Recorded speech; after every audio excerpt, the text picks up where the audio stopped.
on Tuesday, so sophomore star is out. Akeo Thomas is in, however. That's the first batter of the game with a single. Next batter, Jesse Franklin.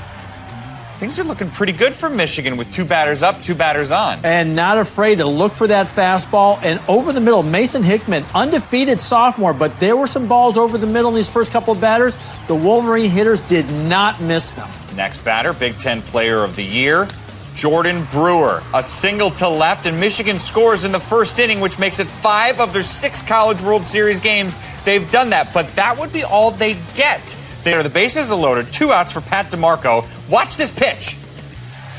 Little bit low. But it's been called the first 3 innings, and that's where there's a little bit of exacerbation for Mr. Kaufman. Sure enough, 2 pitches later, that guy who was almost out on strikes is up on balls with a walk. That brings in a run. Next batter, Steven Scott, brings in 2 more. That's the reason he got drafted in the top 10 rounds. These Vanderbilt hitters, 13 guys were drafted, 7 positional players. You can't put that ball over the middle or give them too many chances. The Commodores lead 4-1, and that's time for a pitching change. Jeff Criswell has to come in the 4th inning.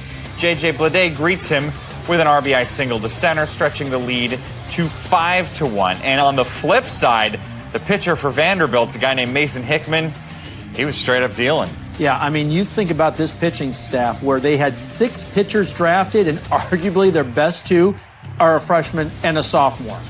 Last chance for the Wolverines, 2 out in the 9th. Fly ball to center field. 8-2 is the final score. Vanderbilt, the national champions in 2019. Michigan and Eric Bakich, the national runners-up, which means they will have to wait a little bit longer. They are still 2-time national champions, winning in 1953 and 1962. A couple of problems in this game. The Wolverine pitching staff was not their normal self. They gave up 8 walks in this game. Starter Carl Kaufman only went 3 innings, giving up 5 earned runs. We mentioned they didn't have a star in Jordan Wogu. They also offensively couldn't get guys in. We talked about the 2 men in the first inning that left on base. They left 6 guys on base in the first 4 innings combined, and that is why they lose this game.